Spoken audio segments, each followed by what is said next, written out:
Okay, it's June 10th, officially, early in the morning. I don't know, 12:30, 1 o'clock.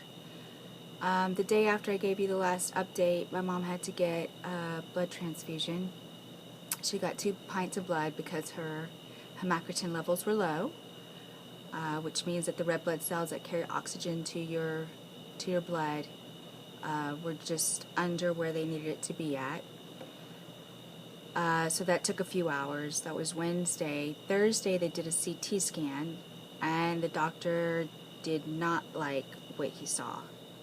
So he immediately had her start prepping for a colonoscopy, which he did Friday morning. And he couldn't finish it because she was so inflamed, but he did biopsy.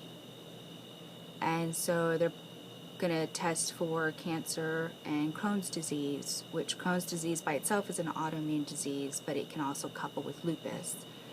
There are a number of different autoimmune diseases, and lupus likes to partner up with some of them. My mom is still experiencing dementia. She gets very nervous and scared and anxious, and so we have to work with her on that. I've had a lot of people ask me why my sisters don't stay the night or why they don't spend as much time with my mom in the hospital as I do and my dad. And theoretically that would work out great, but right now she only feels comfortable with either me or my dad staying the night with her.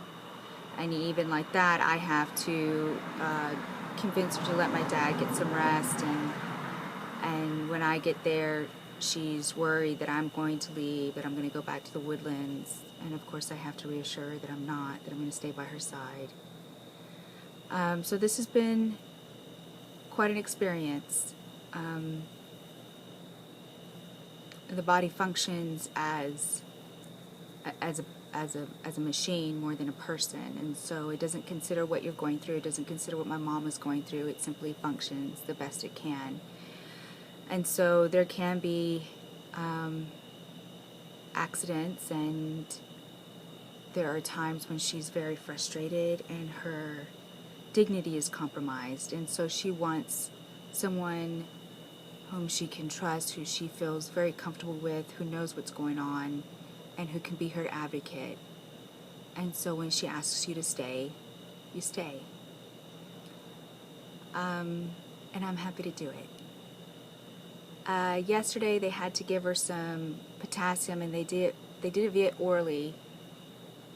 They're trying to get her to eat and do things on her own as much as possible, but it really messed up her stomach, and so she was very, very sick yesterday. And when I went last night, I stayed, but when it came down to it, she wanted my dad to stay the night, so I got fired. But I had work to do anyway, so I came back and did some work.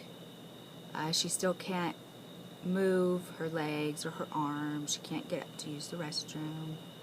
So we're trying to get her well enough so that we can get her to rehab. And she'll be going into an acute rehab so that she can do occupational and physical therapy and soar like an eagle, and we want to get her well. But now, today, as it stands, she's still very, very sick.